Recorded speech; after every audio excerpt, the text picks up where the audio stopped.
Hello again everyone, I'm one of the coaches of UNGER Academy and this is our usual weekend chat about the most important market trends over the last few days.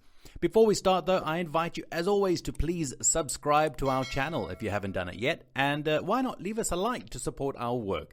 Thank you so much. Hi, we are the UNGER Academy and we teach traders how to make money in the markets. Our founder, Andrea Unger, had been struggling with trading for years until he developed his automated trading method, which he used to become the only 4-time world trading champion. Subscribe to our channel for free tips and tricks. Okay, so let's start, as usual, with the stock indexes. Now, as you can see, there is some red here. So this week, yes, we've got some negative returns from the main American and European stock indexes. Nasdaq is the worst one, losing 1.25%. The mini S&P 500 is doing a little better with a negative 0.97%. The European stock exchanges are doing even better. Now, as you can see, it was a rather difficult start to the year for the stock indexes, which are still showing some signs of weakness. On the other hand, the bonds sector shows a reaction this week, even if there seems to be some weakness in the sector as well. So this is a pretty tough time, especially for asset allocation models that mix bonds and stocks together, because it's been a pretty tough start to the year for both the stocks and the bonds sectors. Once again, the sector that shows the greatest increase this week is the energy sector. In particular, we see very positive returns on natural gas, which rose by 6.5%, approximately, even if today is an absolutely bearish day. Now let's take a look at crude oil, which is close to its all-time high. Gasoline has even exceeded it, or is close to it, as you can see. And here's heating oil, which is also above its all-time high. Now let's move on to the metals sector. Now we know that this sector has been quite weak over the past couple of weeks, or at least it hasn't shown any remarkable returns.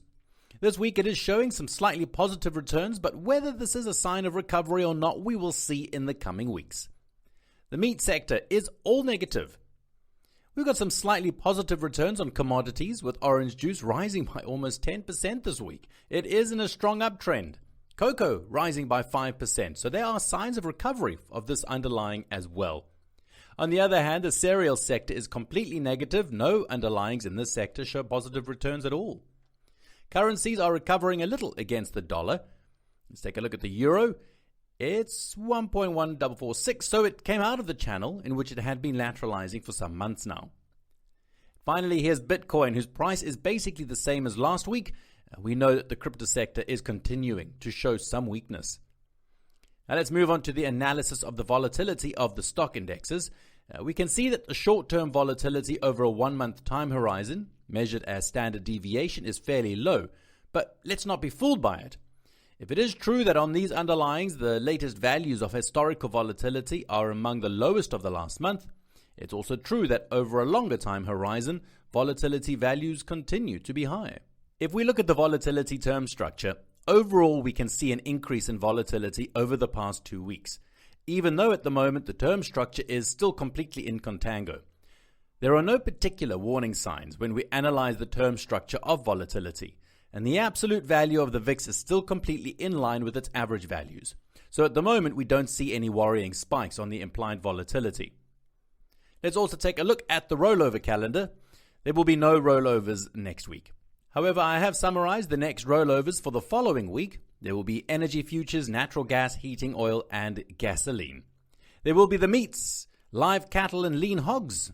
Then there will be the gold future, and finally the cryptos, Bitcoin and Ethereum.